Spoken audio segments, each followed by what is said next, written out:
baik Bapak Ibu. Assalamualaikum warahmatullahi wabarakatuh. Waalaikumsalam warahmatullahi wabarakatuh. Alhamdulillah wassalatu wassalamu ala Rasulillah wa ala alihi wa sahbihi wa mawala. Asyhadu an la ilaha illallah wahdahu la syarikalah wa asyhadu anna Muhammadan rasulullah nabiyya ba'da.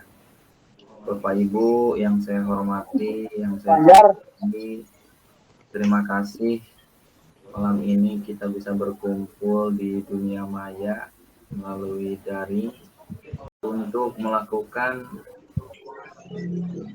pemaparan atau diseminasi budaya positif. Bapak Ibu, sebelum dimulai, langkah baiknya kita berdoa terlebih dahulu. Untuk itu kami mohon kepada Bapak Zainal atau Bapak Syamsul untuk memimpin doa. Pak Jenal. Anak tos nikah doanya lebih makbul. Maka Pak Samsul lah, Pak Samsul. Baik Ibu Bapak semuanya, sebelum kita mulai agenda pada malam hari ini, marilah kita sama-sama buka dengan baca surat Al-Fatihah. Mudah-mudahan dengan keberkahan surat Al-Fatihah, Allah mudahkan dan keberkahan kegiatan kita. Amin. Ya,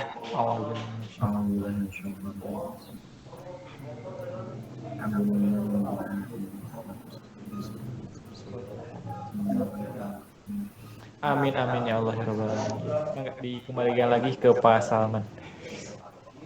Ya baik, terima kasih Bapak Syamsul. Kami mohon untuk semuanya di mute dulu ya. Oke, siap. Di mute dulu. Yang jelas. Pak Jenal di mute dulu, Pak Jenal. Baik, kita mute. Pak Jenal di mute dulu mic-nya.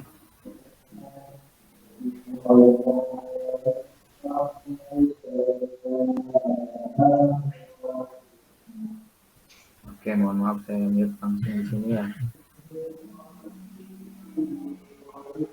Baik Bapak Ibu, Pak Jenal bisa di mute dulu. Berapa? Ya. Nah, gitu. Baik Bapak Ibu, sebelum kita mulai untuk pemaparan diseminasi pada kesempatan hari ini, izinkan saya memperkenalkan diri. Pertama, nama saya Salman Hadi. Saya adalah guru SMA Negeri 1 Cidahu.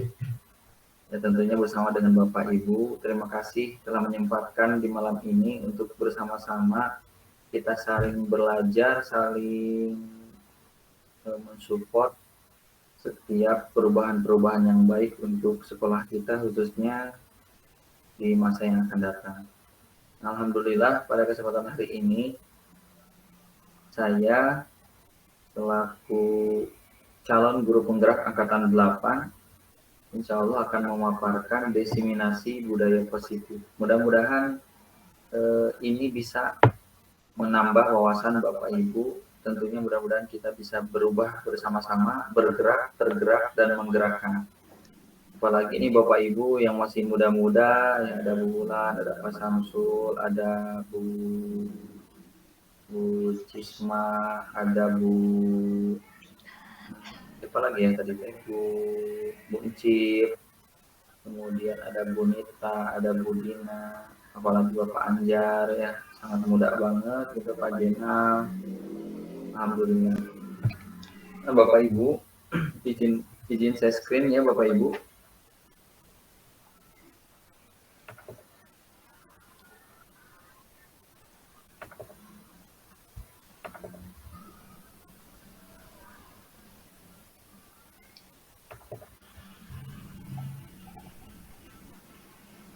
Sudah muncul Bapak Ibu? Sudah. Pak Salman sudah. Sudah, Pak Ustadz. Iya, Sudah. Terlihat sangat tampan ya, itu siapa Pak Salman Iya, Hadi? iya. Kasepnya foto mah. Baik Bapak Ibu, Bentar, ini ada yang masuk lagi nih, Bu Sarah.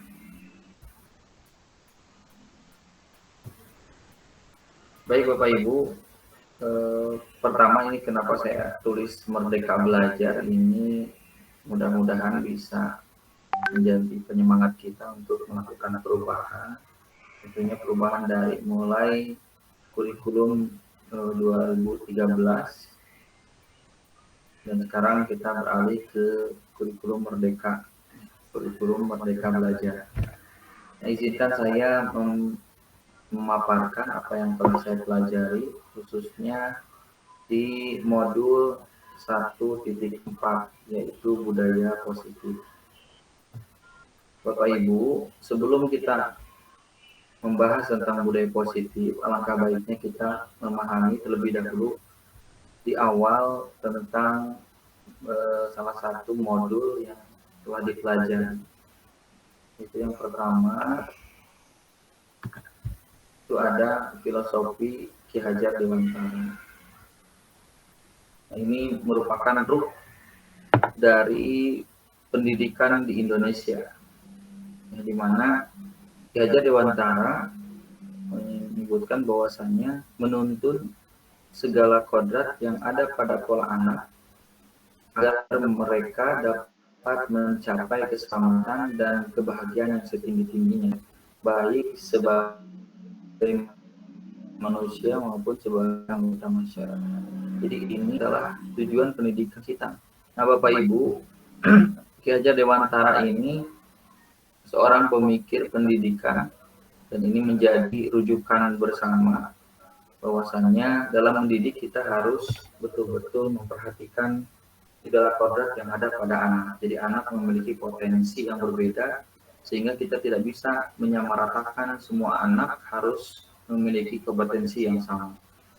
Nah Bapak Ibu, ada beberapa semboyan dari Ki Hajar Dewantara, yaitu diantaranya Ing Ngarso Sung Tulodo, Ing Madya Mangun Karso, Tut Suri Handayani. Jadi Ing Ngarso Sung Tulodo yaitu ketika kita berada di depan, kita harus memberi tauladan, berikan contoh kepada anak-anak. Dimana kita misalkan menyuruh anak untuk berbuat baiknya, setidaknya kita juga harus memberikan contoh terlebih dahulu. Karena bahkan ada ungkapan bahwasannya 1000 nasihat akan terkalahkan dengan 1 teladan. Jadi kita sebagai guru seharusnya memberikan teladan terlebih dahulu. Nanti biasanya akan lebih banyak melekat kepada anak ketika dalam memberikan contoh. Nah Bapak Ibu, kemudian yang kedua yaitu Ing Madya Mangun Karso. Kita sebagai guru ketika berada di tengah-tengah membangkitkan semangat kepada anak-anak dari segala potensi yang mereka miliki. Kemudian kita memberikan motivasi kepada anak-anak. Kemudian yang ketiga yaitu Tutwuri Dayani. Ketika kita berada di belakang, kita seharusnya mendorong anak-anak untuk terus bergerak ke arah yang lebih baik. Dan ini ada ungkapan yang diungkapkan oleh Ki Hajar Dewantara, yaitu menghamba pada murid. Maksudnya menghamba pada murid ini di sini adalah bagaimana caranya kita betul-betul memprioritaskan anak-anak kita betul-betul memfasilitasi anak-anak kita, karena sejatinya sebagai guru kita hanya sebatas menuntun segala kodrat yang ada pada anak. Jadi kita betul-betul memfasilitasi anak-anak dengan baik sesuai dengan kompetensinya ataupun potensi yang dimiliki oleh anak. Selanjutnya Bapak Ibu,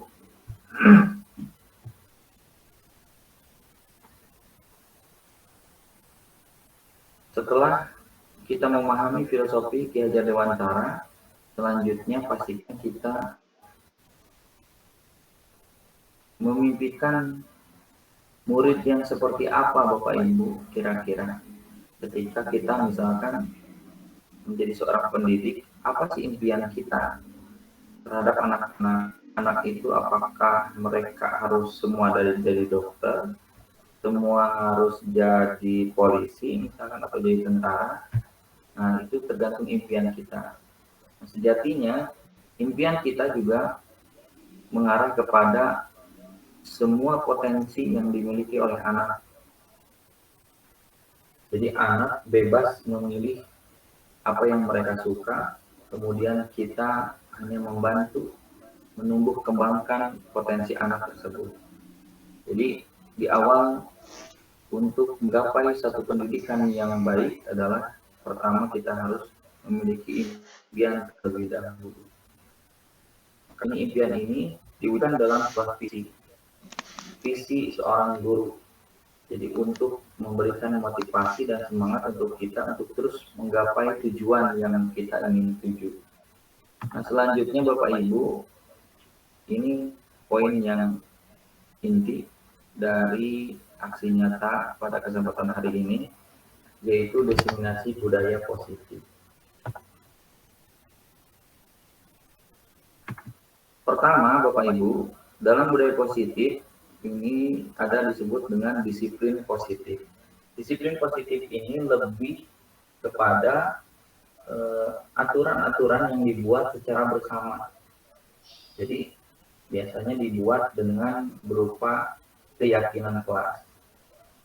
Makanya sempat waktu itu Bapak Ibu ya saya share kepada Bapak Ibu tentang keyakinan kelas ataupun keyakinan sekolah. Nah, keyakinan kelas ini berupa poin-poin inti yang disepakati bersama murid atau bersama anak-anak, kemudian disepakati juga oleh guru bersangkutan dan dibuat dengan kalimat-kalimat yang sederhana, yang mudah diingat, dan kalimatnya pun itu tidak terlalu panjang dan banyak. Misalkan 1 sampai 7 poin maksimal. Ya, kemudian nanti si keyakinan kelas ini ya dibuat dengan kalimat yang positif. Misal contoh, ketika kita misalkan bicara tentang kebersihan, ya keyakinan kelas tentang kebersihan. Jadi kalau membuat poin-poin keyakinan kelas itu tidak boleh dengan menggunakan kata-kata negatif, misalkan tidak membuang sampah sembarangan, contoh misalkan. Atau jangan membuang sampah sembarangan. Nah, itu adalah kalimat negatif. Jadi gimana Bapak Ibu sebaiknya? Nah, sebaiknya kita menggunakan kalimat positif, misalkan menjaga kebersihan. Itu sudah cukup. Ya. Dari persamaan dengan tidak membuang sampah sembarangan gitu. Jadi diusahakan dalam membuat keyakinan kelas ini kita tidak menggunakan kalimat negatif, misalkan tidak ataupun jangan, atau berupa larangan-larangan. Nah, ini kenapa dilakukan seperti itu? Karena supaya kita ini, termasuk anak-anak, tidak merasa terbebani dengan itu. Justru mereka dengan penuh kesadaran dirinya sendiri melakukan itu semua. Karena memang itu adalah kesepakatan bersama. Nah itu. Kemudian, selain itu, kalimat-kalimatnya pun dibuat supaya mudah dipahami. Kemudian sebisa mungkin setelah dibuat keyakinan kelas, nanti anak-anak misalkan pertama itu menuliskan dulu apa harapan mereka ataupun keyakinan kelas yang mereka anggap baik.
motivasi seseorang dalam berperilaku yaitu pertama untuk menghindari ketidaknyamanan atau hukuman.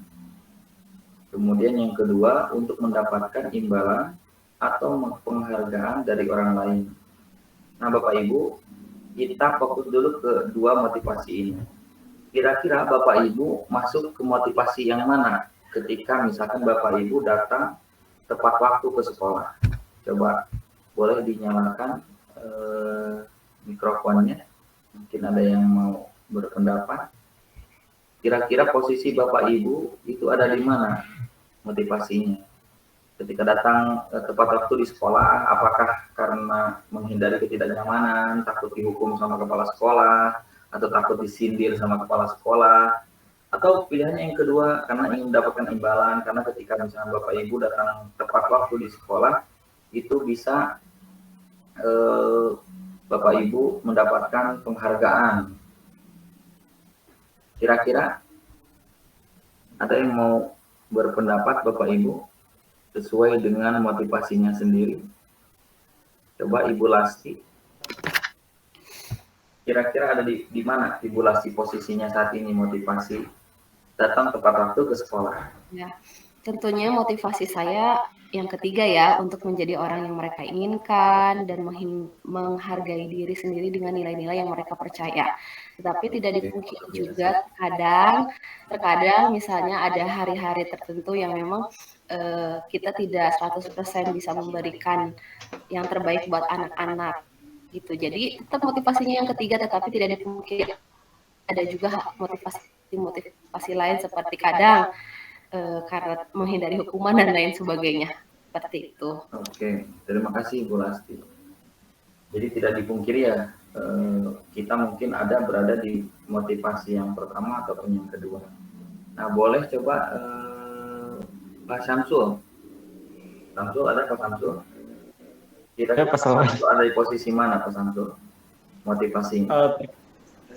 Mungkin sama halnya seperti yang Bu Lasti sampaikan, momentumnya memang kadang ada di posisi motivasi yang pertama karena ya takut dihukum, yang kedua mungkin karena kedua pengen dapat imbalan, tapi kebanyakan mungkin kita karena prosesnya sebagai tanda petik kerja di sekolah, mungkin kebanyakan yang nomor dua sih, karena kita pengen imbalan. Iya, salah satunya mungkin nominal ya, seperti itu. Imbalannya, oke. Gajinya. Dan sebagainya, betul. Dan yang ketiga, ya yang paling penting seharusnya sih yang poin terakhir ya, kita menjadi diri kita yang tidak terbaik, tapi mungkin kebanyakan yang saya alamin adalah di posisi yang kedua motivasinya. Itu dapat imbalan. Dengarkan orang lainnya dibilang Pak Samsul udah mah ganteng gitu ya, tepat waktu, baik hati, senyum kayak gitu ya Pak Samsul. Betul, meren.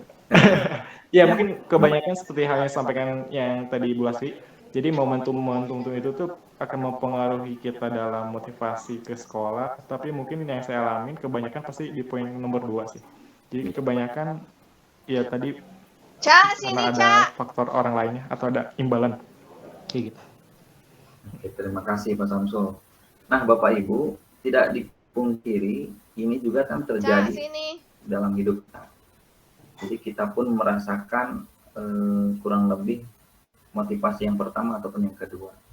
Nah, ada yang ketiga yaitu motivasi untuk menjadi orang yang mereka inginkan. Artinya maksudnya apa? Motivasi untuk melakukan sesuatu sesuai dengan apa yang kita inginkan dan menghargai diri sendiri dengan nilai-nilai yang kita percaya. Nah, Bapak Ibu, di poin motivasi yang ketiga inilah yang sesungguhnya harus kita tanamkan, bahwasanya kalau kita sudah sampai di motivasi yang ketiga, maka kita sudah tidak lagi peduli mau digaji mau enggak, kemudian mau dihargai ataupun tidak, mau dihukum ataupun tidak, kita akan terus melaksanakan tugas dengan sebaik mungkin, dengan sepenuh hati, sehingga kita bisa melakukannya. Kalau dalam bahasa agama yang disebutnya ridho lillahi ta'ala atau ikhlas karena Allah.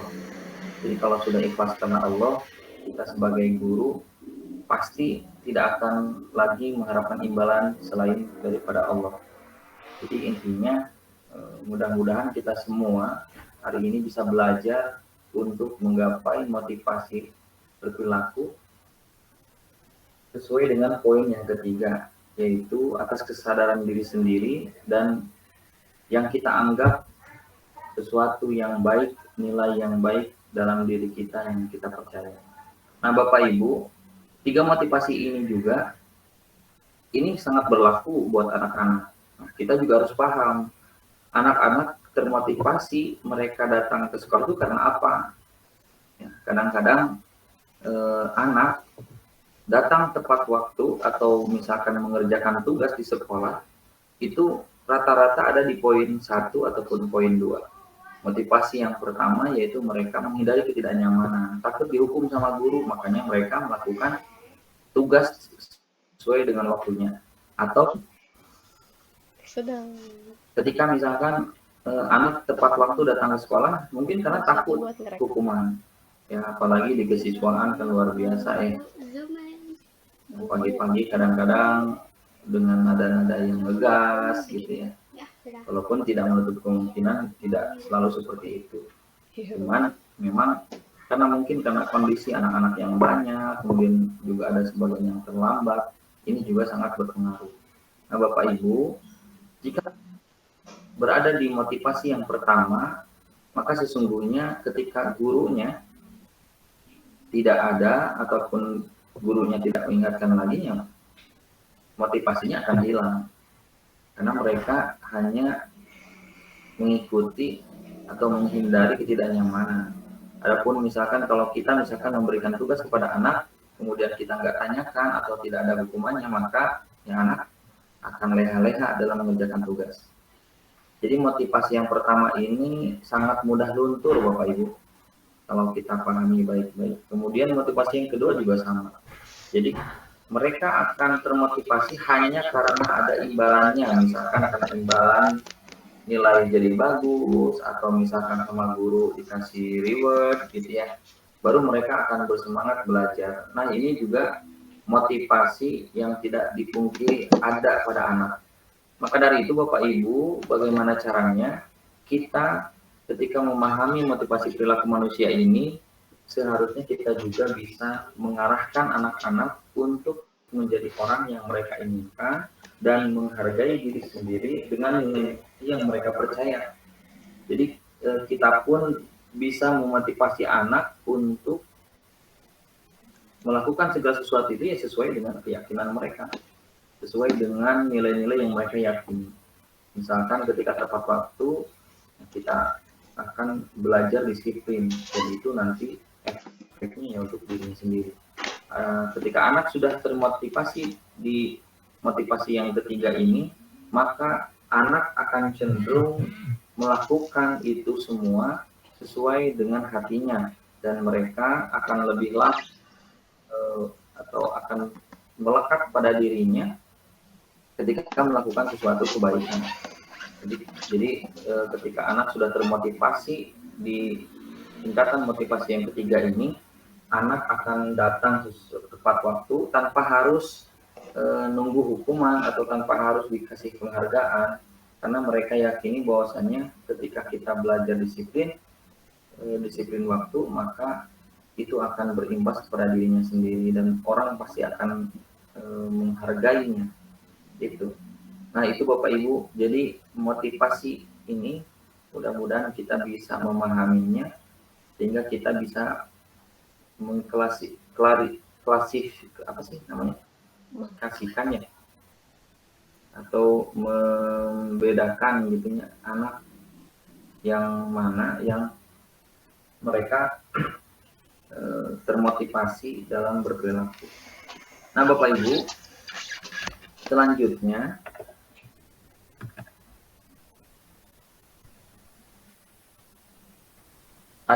terdapat 5 kebutuhan dasar manusia.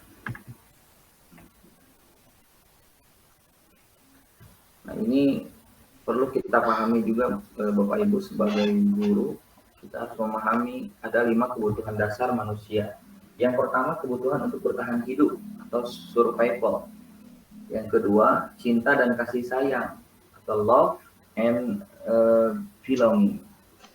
Yang ketiga, kebebasan atau freedom. Yang keempat, kesenangan, fun.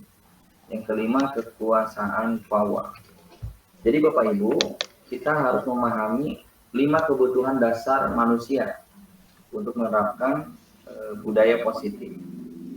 Jadi ini beberapa teori yang memang harus kita pahami bersama, bahwasannya manusia memiliki 5 kebutuhan dasar. Yang pertama yaitu kebutuhan untuk bertahan hidup. Jadi orang, termasuk mungkin siswa ataupun murid, ketika mereka berhubungan dengan makanan ataupun tentang sesuatu yang bisa menjadikan dia bertahan hidup, itu pasti akan memperjuangkan. Jadi, walaupun terkadang ada manusia yang ketika memenuhi kebutuhan untuk bertahan hidupnya itu dengan cara-cara yang salah. Namun pada hakikatnya mereka melakukan itu karena memang kebutuhan dasar manusia. Jadi ini tidak bisa dipungkiri Bapak Ibu. Nah, makanya kita harus paham, anak misalnya ketika belajar, kadang-kadang suka ada yang keluar. Karena memang kalau kondisi lapar memang susah untuk ditahan ya Bapak Ibu.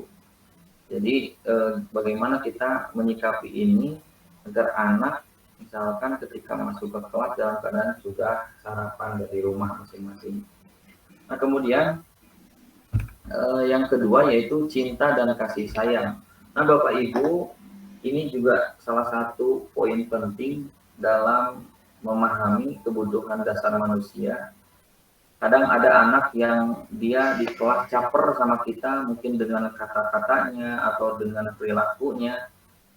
Bisa jadi mereka karena kurang perhatian, ya, kurang kasih sayang. Mungkin ketika misalkan di rumah dia merasa kurang kasih sayang dari orang tuanya, maka biasanya anak akan cenderung di kelas itu dia mencari perhatian terhadap guru ataupun terhadap murid yang lain, karena dia ingin dirinya diakui keberadaannya dan juga ingin merasa diakui.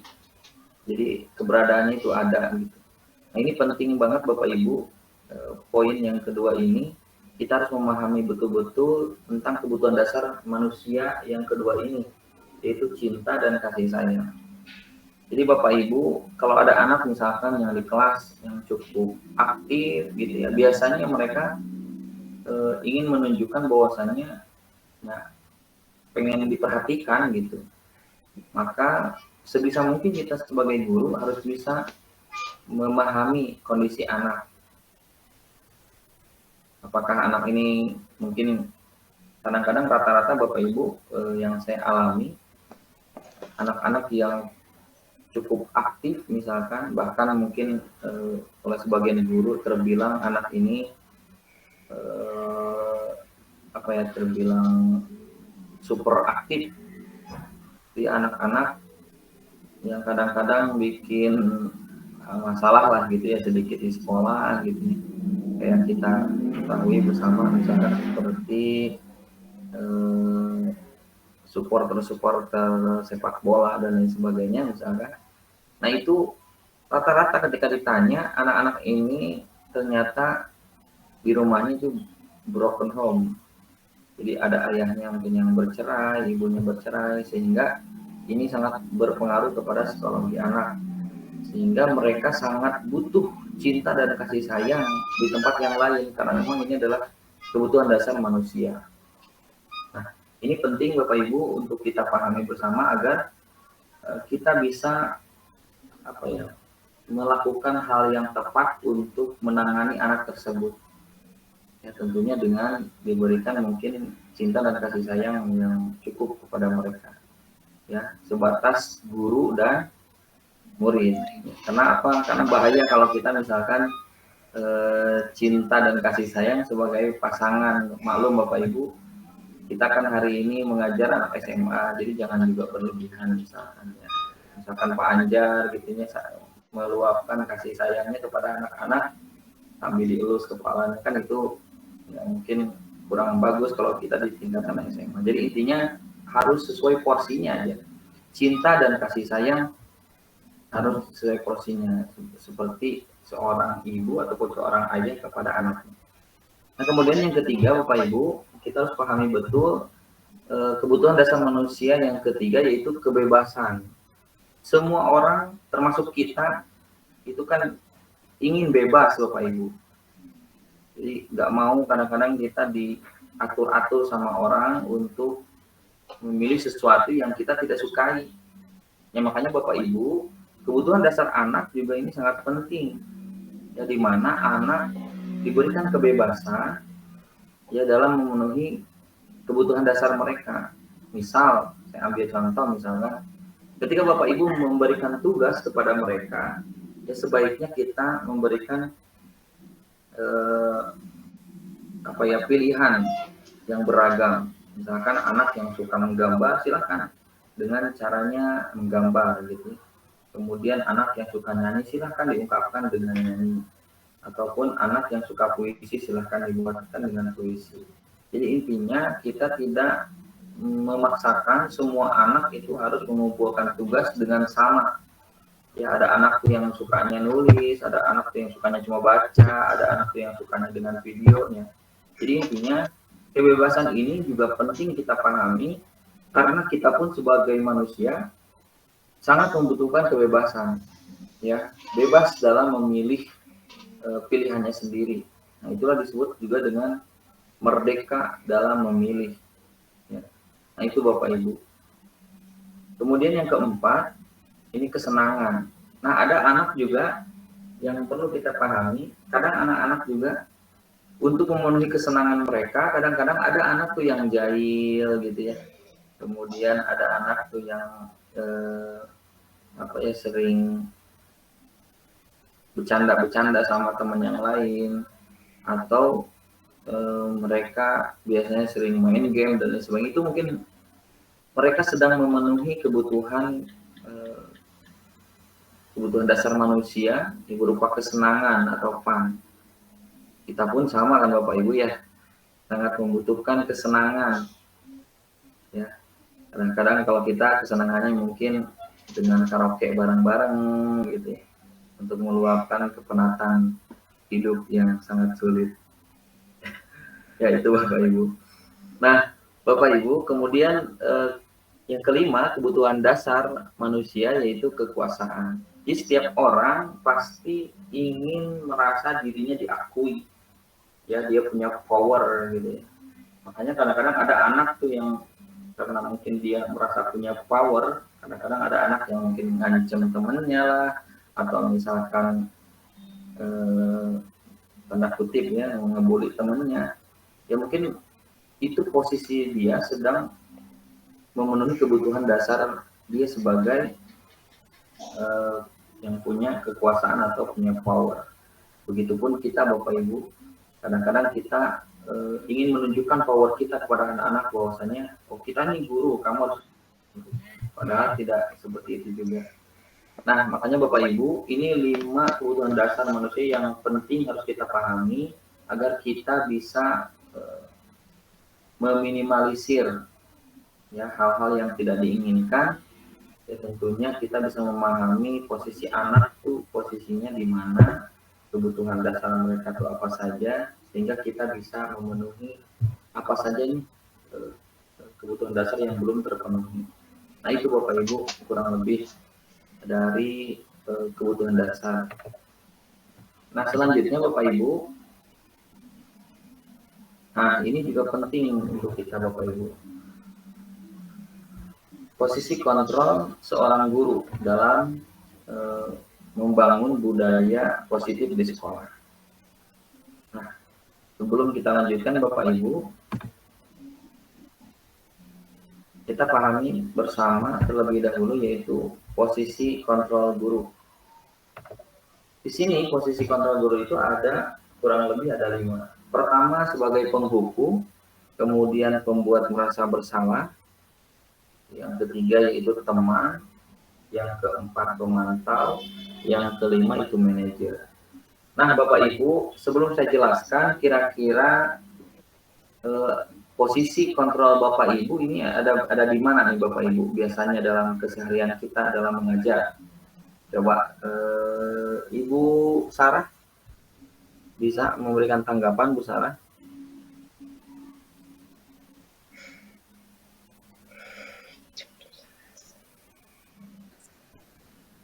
Gimana Pak Salman? Ya, ini Bu, sebagai guru kita harus memahami sebagai seorang guru.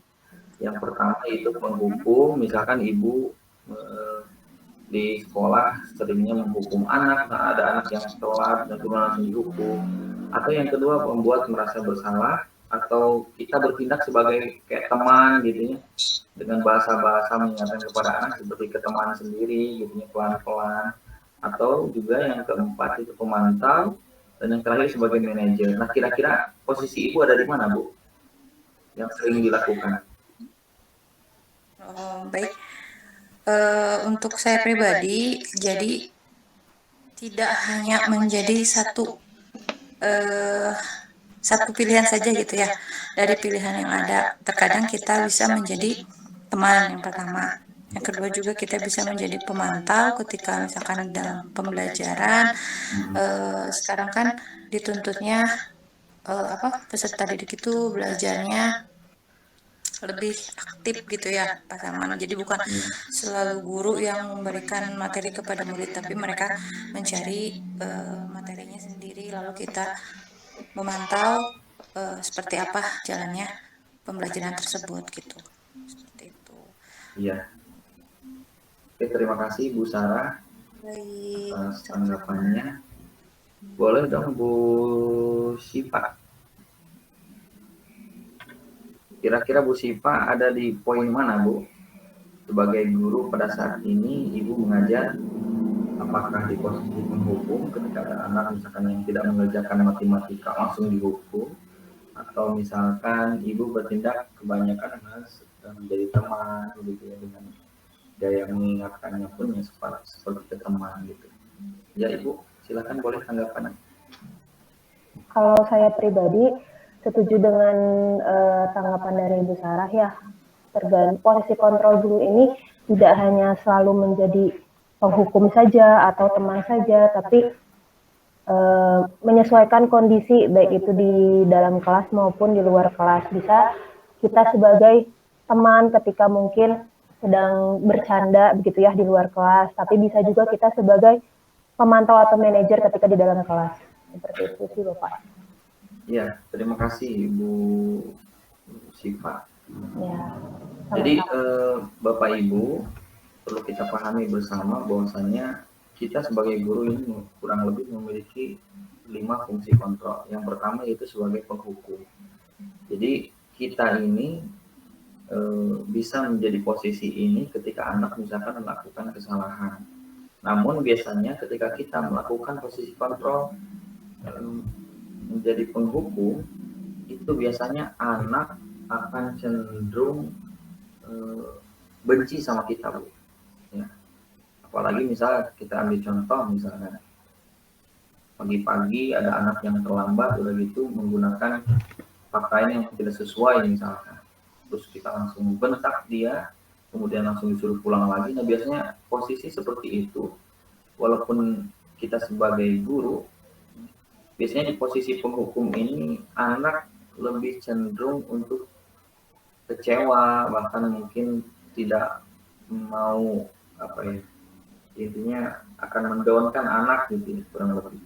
Apalagi kalau kita tidak tanya terlebih dahulu misalkan kenapa alasan anak itu misalkan melanggar aturan sekolah. Padahal dalam pembelajaran kurikulum merdeka ini sejatinya sebagai seorang guru kita harus memahami bahwasanya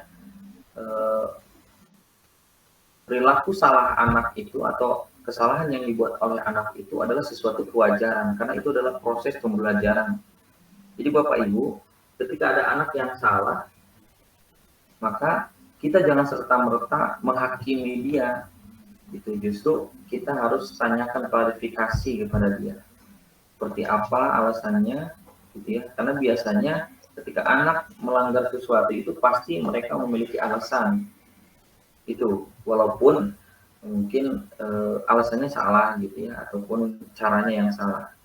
Nah kemudian posisi yang kedua, guru sebagai membuat merasa bersalah. Misalkan ini kurang lebih ketika anak ada yang melakukan kesalahan, guru biasanya mengingatkan dia kembali. Misalkan contoh ada anak yang melanggar aturan, kemudian kita berkata pelan-pelan kepada dia, apa kamu tahu yang kamu lakukan ini membuat saya kecewa, atau misalkan orang tua bisa kecewa. Nah itu adalah salah satu contoh kalimat sebagai guru membuat merasa bersalah. Kemudian yang ketiga yaitu teman, posisi kontrol sebagai teman. Nah, kalau kita misalkan berbicara kepada murid dengan nada teman, biasanya kita lebih santai gitu ya. Hey bro, atau misalkan hey nak, coba sini. Misalkan bisa bantu bapak. Jadi seolah-olah seperti ke teman aja gitu. Nah ini biasanya di posisi ini anak juga akan merasakan sedikit nyaman. Namun ini ada namunnya Bapak Ibu. Ketika kita membiasakan terus di posisi teman, kadang-kadang anak itu juga bisa, bahasa sederhananya, telunjak lah Bapak Ibu. Jadi kita juga nggak baik kalau terus-terus misalkan memposisikan diri kita ini sebagai teman, ya seolah tidak ada batasan gitu. Anak bisa mungkin ngejek kita dan lain sebagainya, itu yang menjadi permasalahan. Namanya Bapak Ibu, posisi ini mungkin sesekali tadi betul yang disampaikan oleh Bu Syifa ataupun Bu Sarah, bahwasanya ketika memposisikan itunya disesuaikan dengan sikonnya ataupun kondisinya. Selanjutnya yaitu pemantau. Nah kita kebanyakan kita juga pernah berada di posisi kontrol ini, itu sebagai memantau saja. Namun perlu kita pahami Bapak Ibu, ketika kita pun dipantau orang lain, misal anggap contoh kita dipantau terus sama kepala sekolah, kadang-kadang kan kita juga merasa merasa kurang nyaman lah gitu ya, terus dipantau gitu, seolah-olah kita tidak profesional bekerja di sekolah gitu ya. Nah, makanya posisi anak pun demikian, ketika kita terus pantau gitu ya, anak akan merasa risih mungkin kita terus pantau. Nah makanya ini perlu dilakukan, menjadi guru sebagai posisi pemantau ini, tapi juga tidak terus-terusan gitu digunakan untuk memantau anak, ya, karena anak tadi memiliki kebebasan. Yang terakhir adalah posisi kontrol sebagai manajer. Nah ini Bapak Ibu yang harus kita pahami bersama. Dari 5 posisi kontrol ini, yang paling bagus adalah kita memposisikan sebagai manajer, di mana ketika kita melakukan sebagai manajer, ya kita betul-betul bisa memposisikan duduk permasalahan anak, misalkan ketika salah dan lain sebagainya. Saya ambil contoh lah, misalkan seperti ini, ada anak yang misalkan dia seorang bendahara, kemudian uangnya hilang gitu ya. Posisi kita sebagai manajer, kita mengarahkan terlebih dahulu kepada anak, ditanya dulu kemana uangnya, kemudian kira-kira di mana hilangnya gitu, terus ditanyakan terlebih dahulu kepada anak apa yang kira-kira kamu akan lakukan dengan uang ini. Nah jadi biarkan anak yang memilih sendiri sebagai bentuk pertanggungjawaban. Misalkan anaknya, misalkan Pak, saya mau ganti Pak, saya sebagai yang bendahara kan bertanggung jawab, harusnya dijaga ini uang, cuman mungkin ini ada atas keteledoran saya sehingga uangnya hilang, jadi izinkan saya menyicil dari sisa uang jajan saya untuk mengganti uang tersebut. Nah itu salah satu posisi kontrol sebagai manajer. Jadi kita tidak langsung menghukum anaknya atau misalkan menghakimi anaknya, namun kita berikan solusi. Nah jadi manajer ini, sebagai posisi kontrol manajer ini, inilah yang harus kita terapkan dalam diri kita sendiri. Jadi sebagai manajer ini akan jadi akan bisa membuat kondisi yang buruk sekalipun, insya Allah akan menjadi lebih kondusif dan tidak memihak gitu ya. Manajer itu jadi betul-betul bisa memanage apapun masalah yang dihadapi. Jadi itu kurang lebih Bapak Ibu posisi kontrol sebagai guru. Kemudian Bapak Ibu, ini tadi sudah kita bahas ya, berupa keyakinan kelas. Nah, penerapan segitiga restitusi. Jadi Bapak Ibu, kita harus pahami penerapan segitiga restitusi. Nah, ini kurang lebih gambarannya Bapak Ibu. Segitiga restitusi ini adalah bagaimana jadi satu proses ataupun satu cara untuk menstabilkan anak yang melakukan sebuah kesalahan. Misal, saya ambil contoh ini sebagai contoh. Ada anak yang terlambat datang ke sekolah. Jadi, kalau kita melakukan segitiga restitusi, pertama kita panggil terlebih dahulu anaknya yang terlambat tersebut. Kemudian, ketika anak terlambat itu kita panggil, setelah dipanggil kita tanyakan, disebut dengan validasi tindakan yang salah atau menstabilkan identitas.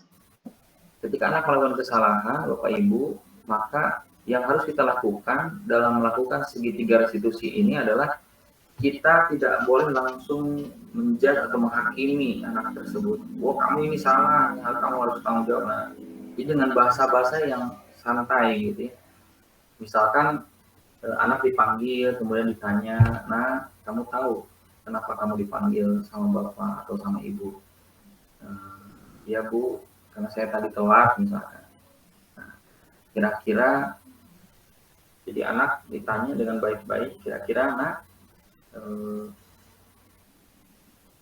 kamu melanggar keyakinan kelas kamu enggak? Nah, anak nanti akan berpikir sendiri. Jadi inilah fungsinya segitiga restitusi. Intinya adalah bagaimana kita menstabilkan identitas. Jadi ketika anak melakukan kesalahan, kita harus menstabilkan identitas mereka. Misal kita ambil contoh lagi, misalkan ada anak yang melakukan pelanggaran, ya, misalkan anak mencuri, gitu ya. Kita tanyakan terlebih dahulu, jangan langsung menjudge, gitu ya. Kenapa kamu melakukan hal itu, misalkan, Pak, misalkan orang tua saya sakit, gitu ya. Bisa saja jawabannya seperti itu. Orang tua saya sakit, saya butuh uang, saya bingung, makanya itu spontan saya ambil HP teman, misalkan. Nah, jadi menstabilkan identitas itu bagaimana caranya kita membuat anak ini merasa bersalah, kemudian anak itu pula merasa dirinya diakui atau dibangkitkan kembali, bahwasanya ya saya tahu salah, tapi tidak terus-menerus terpuruk dengan kesalahannya. Jadi ini fungsi segitiga restitusi. Kemudian memvalidasi tindakan yang salah. Nah, jadi kita berikan pengertian kepada anak bahwasanya yang dia lakukan adalah sebuah kesalahan. Jadi bukan kita yang sebutkan, tapi bertanya, nah kira-kira benarkah apa yang kamu lakukan, hal yang seperti itu. Nanti anak pun pasti akan merasakan dan akan menjawab, ya Bu, saya tahu saya salah, gitu. Nah, kita harus bisa mengembalikan lagi kepada anak agar anak ini bertanggung jawab atas perbuatannya. Nah, bagaimana kamu, misalnya nih contoh kalimatnya, bagaimana kamu memperbaiki kesalahan kamu itu? Nanti anak misalkan, ya Bu, saya akan bangun pagi-pagi supaya saya nggak telat lagi ke sekolah. Nah, itu akan lebih enak Bapak Ibu daripada misalkan ada anak yang telat, bisa jadi mungkin telat datang ke sekolahnya karena mungkin motornya mogok, atau mungkin dia sebelum berangkat tadinya dia bisa tepat waktu tapi nolong orang tua dulu. Nah, ini hal-hal yang penting Bapak Ibu. Jadi segitiga restitusi ini sesungguhnya bisa membuat anak menjadi lebih baik lagi dari asalnya yang mungkin anak ini menjadi gagal, tapi dialihkan oleh kita ini menjadi anak yang sukses. Jadi pada dasarnya Bapak Ibu, ini harus kita pahami bersama bahwasanya kita sebagai guru harus memahami bahwasanya anak yang melakukan kesalahan itu adalah proses pembelajaran. Jadi bukan untuk dihakimi. Ya, makanya kita harus memberikan pengertian kepada anak atas apa yang mereka lakukan, dan mereka pun sendirilah yang bertanggung jawab atas perilaku mereka tersebut. Itu Bapak Ibu. Selanjutnya, oke, udah selesai Bapak Ibu. Nanti insya Allah saya akan coba share ya salah satu contoh segitiga restitusi yang pernah saya lakukan. Baik Bapak Ibu, kira-kira cukup dipahami? Halo Bapak Ibu, kami? Oke, baik. Pak Anjar.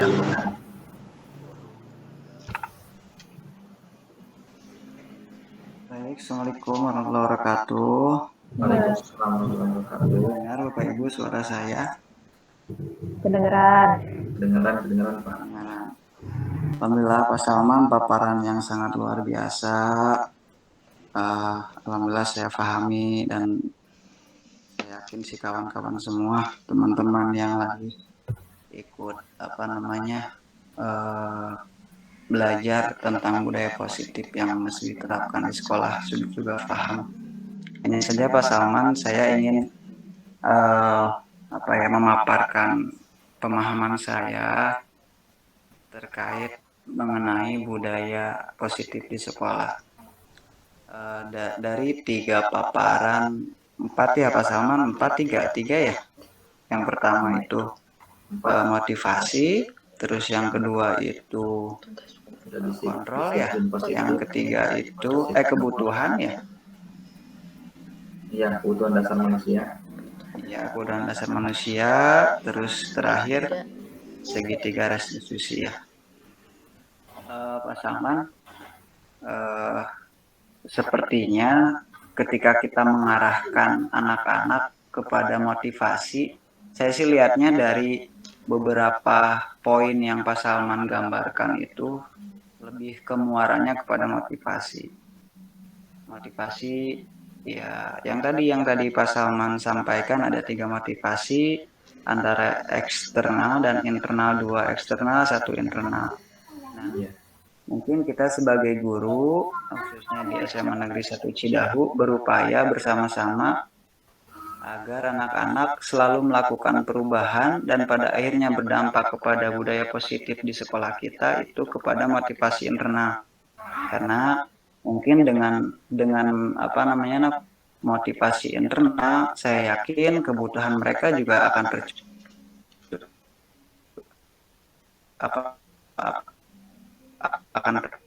dikontrol jika ada siswa yang bukan tindakan itu, mungkin tidak banyak kita lakukan. Mungkin seperti itu sama satu poin yang bisa saya paparkan. Jadi intinya sih lebih ke kita bersama-sama bergerak. Maka yang mulai dari diri, berarti dari kita dulu, terus karena motivasi itu ya.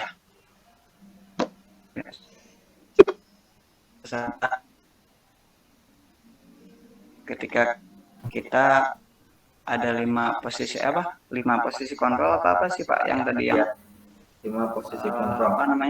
Coba Pak Salman bisa di slide-nya. Diperlihatkan lagi yang tadi sebagai teman, yang sebagai ini posisi kontrol sebagai guru. Mungkin ada beberapa kawan-kawan teman-teman yang posisi kontrolnya juga termasuk saya ya. Saya juga paham betul sebetulnya tidak boleh lah ngejudge anak-anak itu, tapi pada kenyataannya di lapangan, walaupun tadi sudah disampaikan oleh Bu Siva ataupun teman-teman yang memberikan pemahaman mengenai posisi kontrol guru ini, kita menerapkan hal ini sesuai dengan kondisi begitu ya. Tapi pada kenyataannya ketika dianggap saja di kita ya, yang pemahaman anak-anaknya itu bukan berarti kurang baik ya, tapi lebih ke sepertinya kudu harus diberi judge dulu ya. Maksudnya bukan judge seperti kamu itu enggak, tapi lebih ke pukulan hanya bahasan.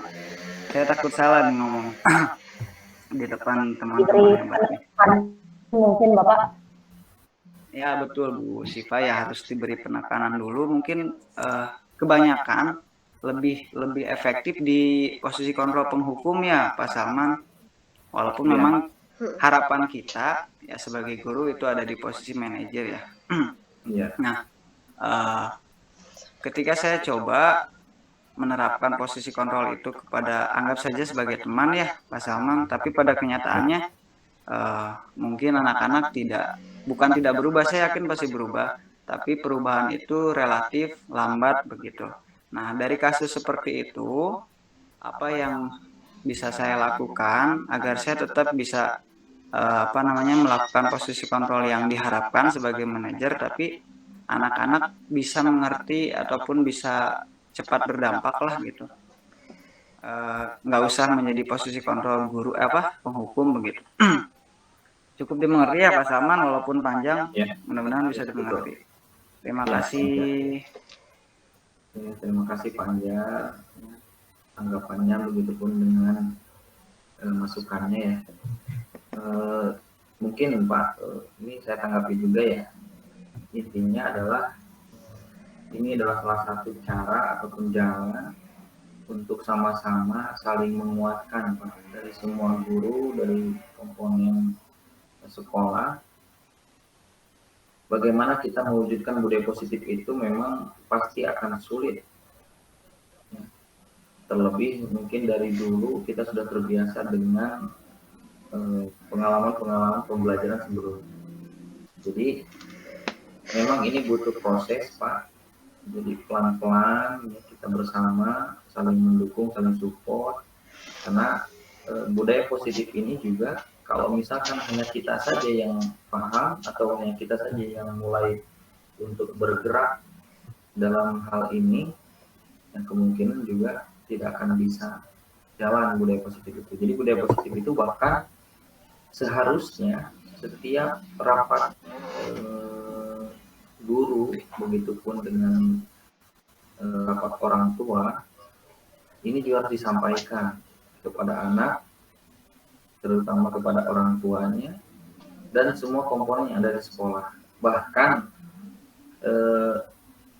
ibu-ibu ataupun bapak-bapak yang penjaga warung sekalipun atau penjaga kantin juga, mereka seharusnya harus diundang, harus diajak bersama berdiskusi untuk sharing budaya positif ini. Karena bagaimanapun akan sulit jika misalkan salah satu komponen sekolah atau salah satu warga sekolah yang ada di lingkungan sekolah itu tidak mengindahkan budaya positif ini. Misalkan kita guru sudah bersusah payah, berusaha sekuat tenaga untuk melaksanakan budaya positif. Namun di saat misalkan ada anak yang misal jajan di jam-jam pelajaran misalkan, sedangkan pemilik kantinnya pun tidak mengerti tentang budaya positif atau tidak tahu menahu, maka mereka akan acuh tak acuh gitu. Mereka akan merasa hal yang biasa gitu. Tapi kalau misalkan mereka pun ikut berkolaborasi bersama dengan semua komponen sekolah, saya kira semuanya akan berjalan sesuai dengan apa yang kita harapkan. Jadi memang ini butuh proses yang panjang, makanya jangan bosan-bosan, kita saling mengingatkan, apalagi guru-guru di Swansida ini, guru-guru yang masih fresh, masih muda, masih masih dengan penuh semangat. Makanya saya mengajak, khususnya untuk diri saya sendiri dan untuk Bapak Ibu sekalian, kita sama-sama saling berbagi ilmu, saling sharing, saling menguatkan. Seperti filosofi Ki Hajar Dewantara yang tadi saya sebutkan. Mudah-mudahan kita saling mendorong, saling memotivasi, saling memberikan contoh. Itu sih intinya mungkin yang bisa saya tanggapi Pak Anjar. Baik, Pak Salman luar biasa. Saya sangat mengerti. Ya, makasih Pak Salman. Terima kasih juga Pak Anjar. Bapak Ibu ada yang mau ditanyakan sebelum kita tutup? Insya Allah nih kurang lebih 7 menit lagi kita akan tutup pada sesi pertemuan kali ini. Sekali lagi Bapak Ibu saya ucapkan terima kasih banyak. Mohon maaf mengganggu aktivitas malam mingguannya ya di malam minggu ini. Kenapa saya pilih atau saya ajak yang jomblo-jomblo? Saya kira yang jomblo insya Allah tidak terlalu banyak agenda ya. Walaupun di sini juga ada ibu-ibu yang sudah beranak 2 gitu ya, bapak-bapak beranak 1 gitu. Jadi saya ucapkan terima kasih banyak menyediakan waktu untuk saya berbagi ilmu dengan Bapak Ibu. Nah Bapak Ibu ada yang menanyakan? Bulan Pak Salman saya lihat udah bibirnya udah mau mengungkapkan sesuatu tuh. Silakan Bulan. Saya cuma pengen mengungkapkan ini ya, kayaknya Ya. kita harus sering-sering gitu ya untuk diskusi seperti ini karena sangat bermanfaat sekali gitu ya. Jadi yang sebelumnya nggak tahu nih bagaimana cara memperlakukan siswa gitu ya, bagaimana kita posisi guru gitu ya. Jadi kita jadi tahu gitu. Jadi harusnya sih ada gitu ya sharing-sharing seperti ini itu mungkin bisa dirutinkan gitu dari teman-teman yang lain juga gitu. Jadi kita butuh charger juga kan sebagai pendidik gitu ya. Tidak hanya mencharger siswa, tapi kita juga sebagai pendidik juga butuh gitu pengetahuan itu. Thank you Pak Salman, ini sangat bermanfaat sekali dan saya harapkan kedepannya kita bisa sama-sama sharing lagi. Ya, Terima kasih. Ibu Wulan, terima kasih atas tanggapannya dan berikut dengan sarannya. Ibu Wulan jangan khawatir, insya Allah karena kita ketika IHT ya telah bersepakat bahwasannya kita akan membuat komunitas belajar. Jadi insya Allah nanti kita akan coba agendakan kembali, ya, mungkin bisa jadi seminggu sekali ataupun 2 minggu sekali untuk mengupgrade pengetahuan dan skill kita sebagai guru agar kita tidak monoton juga gitu di kelas gitu ya. Nanti mungkin bisa saling sharing, saling berbagi bagaimana cara menggunakan PPACK gitu ya, atau kemarin yang Ibu Wulan dan Pak Samsul ikuti ya, STEM gitu ya. Apa tuh STEM tuh? Singkatan dari apa Ibu? STEM, Science, Teknologi, Matematik, and Engineering ya. Engineering, Iya. Matematik. Nah itu kan luar biasa Bu ya. Jadi intinya hari ini tidak bisa dipungkiri bahwasannya kita semua sudah terikat dengan teknologi. Termasuk malam ini saya sengaja menggunakan Google Meet pada kesempatan hari ini karena memang ini lebih lebih nyaman ya. Jadi kita bisa sambil santai di rumah gitu ya, mengisi kekosongan waktu di rumah untuk saling berbagi dan tentunya tidak juga banyak mengeluarkan materi dalam Zoom ini ya.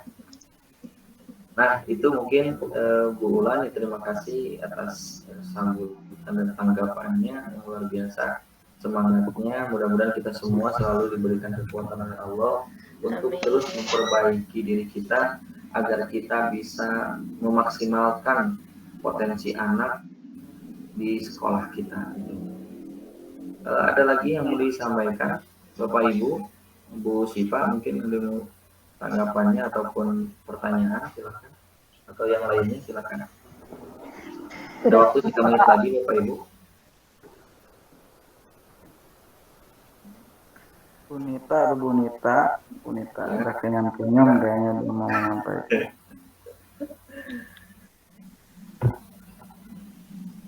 Bu Wulan boleh bertanya, itu sudah berapa menit Bu Wulan? Direkamannya. 1 jam 4 menit. Oke. Luar biasa ya Bu Wulan. Izin menyampaikan deh Pak Salman. Ya boleh Pak Samsul. Masya Allah Ustadz. Ini mah terkait kegiatan pada malam ini, apalagi berkaitan dengan pembelajaran terkait kita sebagai pendidik. Sebetulnya memang betul sering kita untuk melakukan kegiatan hal ini karena ini akan berkaitan dengan cara kita nanti di depan siswa dalam mendidik. Seperti yang sampaikan tadi sebelumnya bahwa memang pendidikan itu kan pendidikan sama pengajaran beda ya. Kalau pengajaran kan ngasih materi aja, yang susah memang mendidik sih. Mendidik itu butuh waktu. kalau ngajarin matematika yang sebatas angkanya ya gampang, tapi membuat anak tersebut paham apa yang akan dia lakukan ke depan, menjadi dia orang baik, dan itu yang susahnya gitu. Paham akan kesalahannya dan sebagainya. Dan itu tugas kita sama-sama untuk belajar terus menerus. Apalagi seperti yang tadi disampaikan bahwa tugas kita tuh kadang kita hanya fokus sebagai penghukum aja ya. Ternyata kita banyak belajar kayak tadi, kayak sebagai manajer, rekan atau teman dan sebagainya. Ini penting banget dan tentunya kegiatan pada ini harus disampaikan juga ke teman-teman kita yang lainnya, lingkungan di sekolah, karena budaya yang positif gak mungkin bisa kita kerjakan sendiri-sendiri, tapi harus dikerjakan secara bersama-sama. Jadi kalau dalam di Senabi itu ada ya, atau Stahana Konstantiniyah. Jadi Konstantinopel itu ditaklukkan oleh pemimpin hebat dan pasukan yang hebat. Jadi kalau kita pengen naklukin sesuatu, harus oleh pemimpin hebat dan pasukan hebat. Jadi harus berkembang bersama gitu. Gak bisa dikerjakan oleh satu orang atau 2 orang. Jadi harus berbareng dengan berkembangnya gitu. Jadi Ambil bisa mendapat ilmu-ilmu dari para guru-guru Pak Anjar dan Pak Salman. Senang banget jadi ngajak kita semuanya nih yang gak ikutan untuk berkembang juga, dan memang harus seperti itu sih. Jadi kita harus bareng-bareng untuk berkembang supaya sekolah kita juga bisa maju lebih baik lagi. Itu aja mungkin Pak Salman, Pak Anjar. Ya, Pak Samsul, aduh luar biasa ini. Kecil-kecil cabai rawit, masya Allah, kata-katanya. Ya. Boleh kasih reaction ke Pak Samsul, Pak Salman boleh? Ya, boleh. Saya juga ngasih reaction ke Pak Samsul nih. Pasti, Masya Allah. Masya Allah. Sama Pak Samsul. Di reaksi Banyak ada.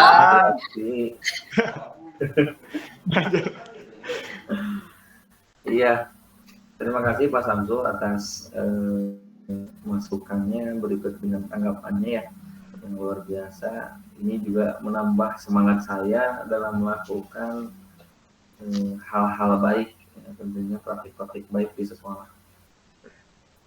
Oke Bapak Ibu, ada lagi yang mau disampaikan atau ditanyakan?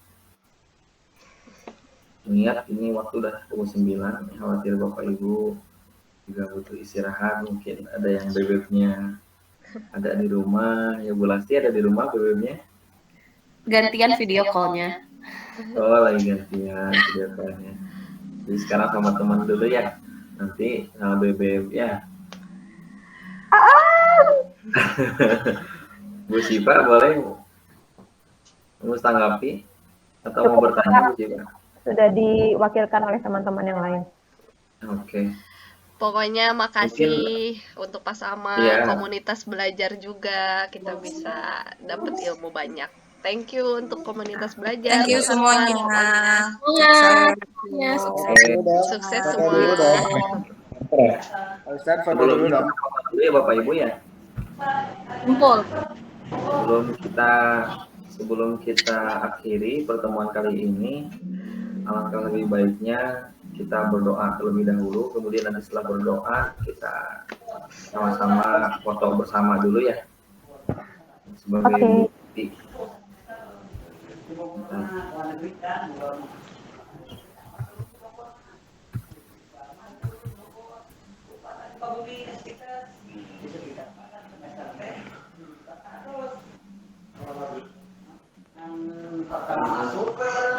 Oke, Bapak Ibu, kita foto dulu.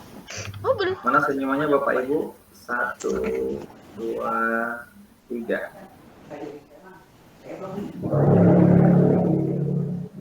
Oke.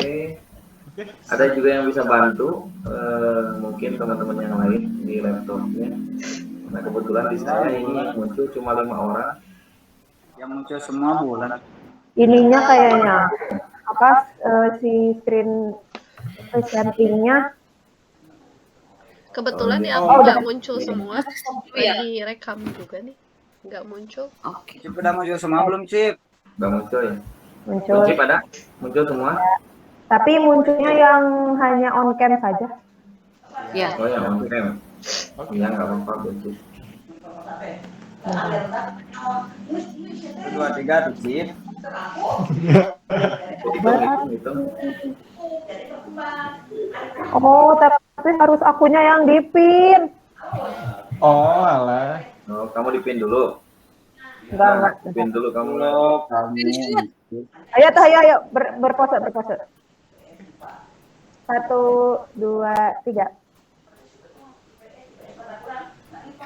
Lagi 1, 2, 3. Oke, luar biasa. Nanti di-share ya di grup Bu Uncip. Boleh. Tadi Pak Samsul yang memimpin doa, sekarang coba saya minta tolong ke Bu Ulan. Doa Bu Ulan. Bunita belum bersuara. Boleh. Ya, boleh. Bunita. Bunita belum bersuara. Oh iya benar. Bulan aja. Iya, silakan buat Bunita aja. Buat Ibu Dina. Ayo. Semoga ditutup dia. Memang kebiasaannya. Terus, jadi itulah ketawaduan guru-guru Semansida yang selalu memberikan kesempatan kepada orang lain. Baik, terlalu baik. Iya. Silakan. Lagi. Oh, doa dulu nih. Apa? Berdoa dulu. Berdoa. Silakan Bulan berdoa dulu. Oke. Baik, teman-teman semuanya, mudah-mudahan kegiatan kita pada malam hari ini, sharing dari Bapak Salman, bisa bermanfaat dan bisa diterapkan dan diimplementasikan pada saat kita berkegiatan belajar dengan siswa. Oke, untuk mengakhiri dan menutup kegiatan kita pada malam hari ini, mari kita membaca Alhamdulillah bersama.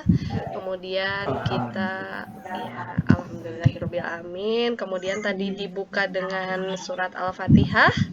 Dan sekarang kita akhiri dengan doa kafaratul majlis dalam hati aja. Berdoa mulai.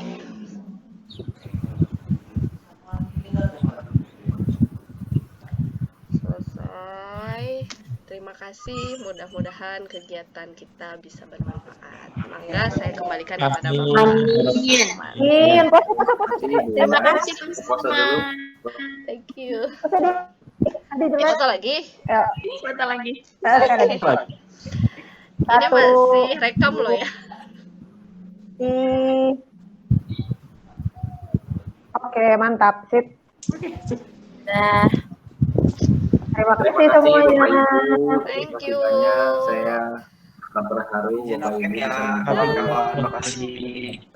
Aku Pak Salman Dan Semuanya Alhamdulillah. Bye. Silakan Bu. Izin pamit Pak Ayu Boleh. Ayu Tuan. Izin pamit. Ayu, Assalamualaikum. Bye. Bulan di stopkan saja ya. Gitu. Ya. Oke.